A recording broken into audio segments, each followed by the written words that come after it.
intersection of sets have the associative property? Or does A intersect open bracket B intersect C close bracket equal to open bracket A intersect B close bracket intersect C?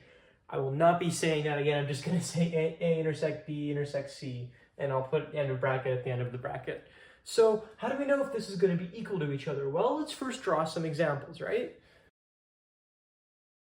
These are the first two examples we're going to look at. The first one is going to be when all three sets share something in common with each other. So let's go and have a look and see if the left-hand side is going to equal to the right-hand side.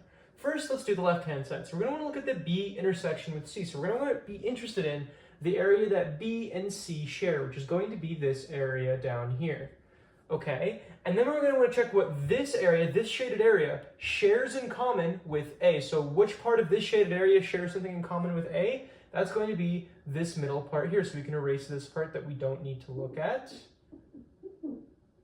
So there we go. We're interested specifically in this center part. Okay, let's have a look at the right-hand side. Are we going to get the same picture on the right-hand side? Well, first, we want to look at the part that shares A and B. So which parts of this Venn diagram share something in both A and B? Well, it's going to be this middle part down here. Okay, and then we're going to be interested in what this middle part shares with C. So what does this shaded area share with C? Well, it's going to be this middle part, right? No other part of the shaded area is also in C. So we can erase the part that's not in C. And yeah, it looks like we do in fact get the same image.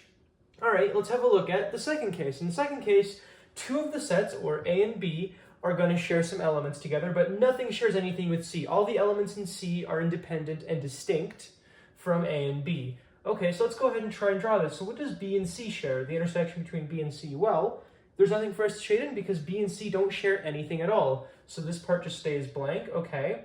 And then we ask ourselves, with this non-existent part that is being shared, what part of it shares something with A? Well, if we're not shading anything in for here, how can A share something with nothing? And the answer is nothing. It doesn't share anything, so there's nothing for us to highlight. Okay, what about the right-hand side? Are we also going to have the right-hand side stay blank? Well, let's have a look. The area that shares something with A and B is going to be this middle part down here.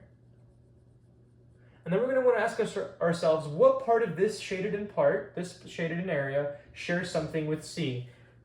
And we get the same answer as we did on the left-hand side, and that is nothing. So we actually need to erase this part because that doesn't share any sort of elements with C. So we get a blank image on both sides. Let's have a look at two more examples. Let's quickly switch around what two sets share something and which set only has distinct elements from the others. So in this case, we're going to say A shares no elements with B and C, but B and C share some elements together. So we're going to find the same pattern on the left as we do on the right. Well, let's have a look. What parts do B and C share? Well, they share this shaded area in the middle here. And which part does this shaded area share with A? And the answer is none. So we just have to erase this since none of it shares any sets with A, or sorry, any elements with A. Okay, so we should get a blank on the right-hand side as well. So let's have a look. A intersect with B, well, that's going to be nothing. There's nothing for us to shade in since B does not intersect with A at any point. And then how much does nothing intersect with C? Well, nothing does not intersect with C, so there's also nothing to color in here. So this looks like that it's going to be true for this example. Okay, and for the very last example, what if none of the sets share anything in common with each other? Well, then this is going to be a pretty trivial case. B intersect with C, there's going to be, oh, let me just quickly label these sets. Well, B intersect with C, there's nothing for them to share. There's nothing to shade in because they don't intersect anywhere, so that's going to stay blank. And then does that blank share anything with A? And the answer is no, so there's nothing to shade in here. And we're going to find the exact same solution here. So it looks like that this statement is going to be true, so let's go ahead and prove it.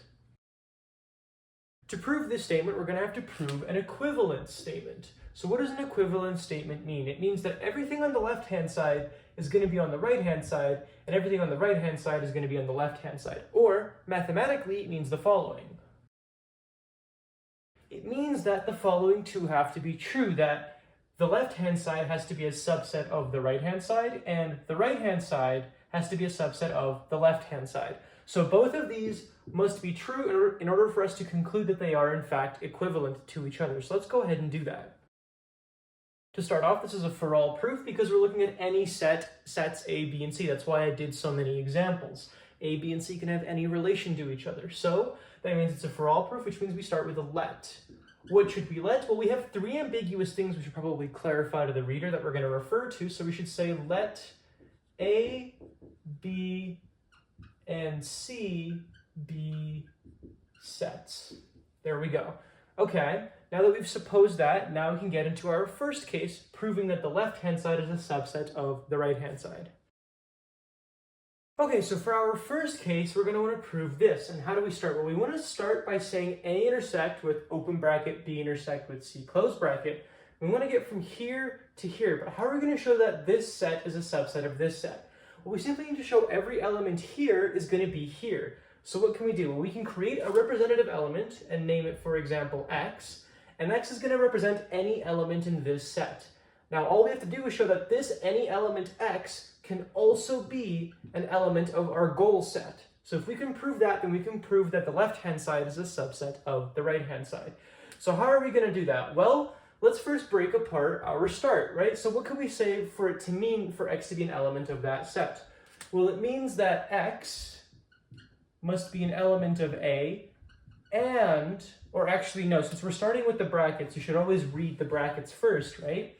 We say that first x must be an element of B and x must be an element of C, which is what it means for x to be an element here. And then for x to be in here and intersect with A, it means that on top of this, x must also be an element of A.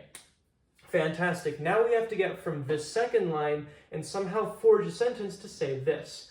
So what could we say? Well, we can say that clearly if we maybe take x as an element in A and x as an element of B, that this means x is definitely going to be an element of A intersect with B.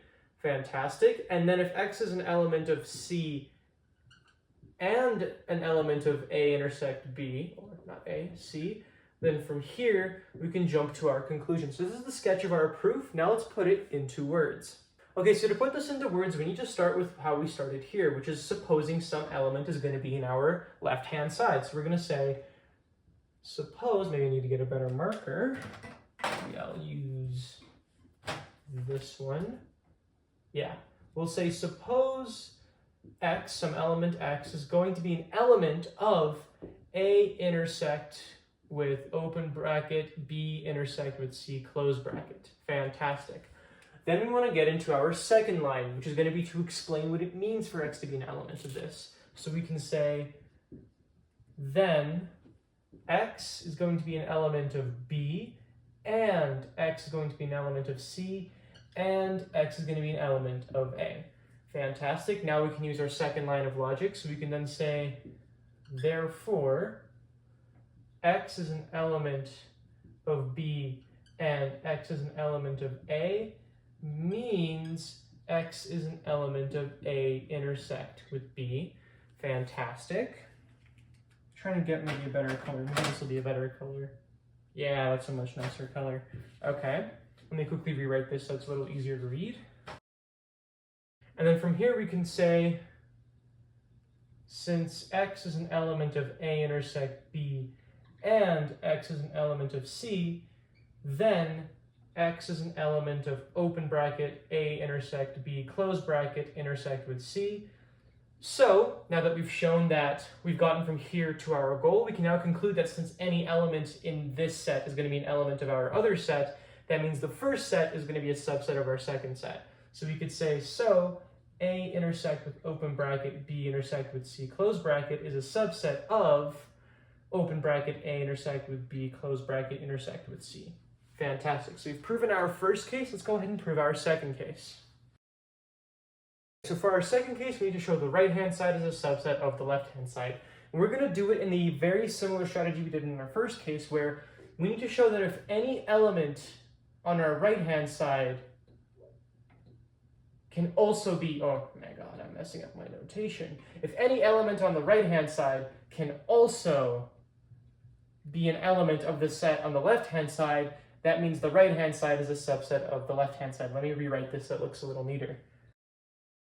There we go. So now we just have to figure out how we logically get from here to showing that any element here must also be here. Well, let's break apart what it means for an element to be in this set. So we can say for x to be an element of this, it must mean that x must be an element of A and x must be an element of B. And then for x to be in both of these and to also be in C, it means that x is also an element of C.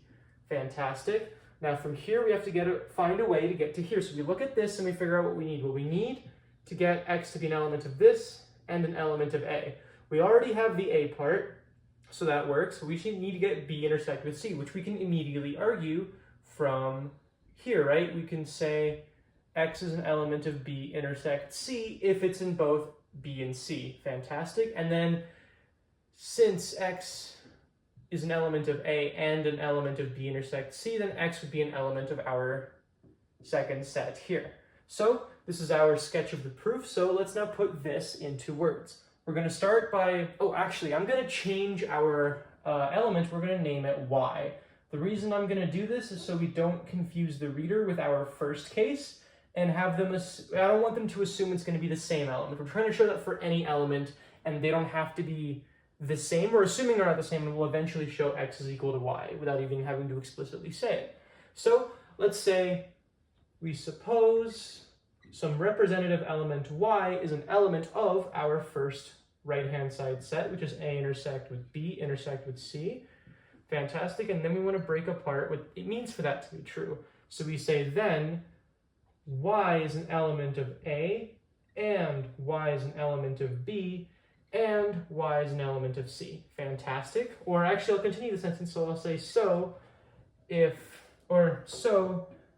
given y is an element of B and y is an element of C, then y is an element of B intersect with C. Fantastic.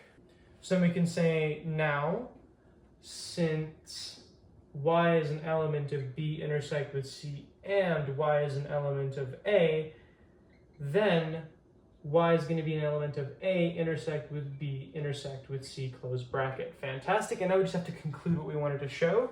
So we say, thus, A intersect with B intersect with C is a subset of A intersect with open bracket, B intersect with C, close bracket. Fantastic. And now we can just write our concluding statement. We can say in conclusion, since case 1 and case 2 are true, or we can say since A intersect with B open bracket intersect with C close bracket is a subset of open bracket A intersect with B close bracket intersect with C, and now we want to write the opposite. We want to say and open bracket A intersect with B close bracket intersect with C is a subset of A intersect with open bracket B intersect with C close bracket. Then this is supposed to be a smoother line. Then we can say they are equivalent. We say A intersect with open bracket B intersect with C close bracket is equal to open bracket A intersect with B close bracket intersect with C. Whew, that's a mouthful. Okay, so there we go. We have proven that this is in fact true.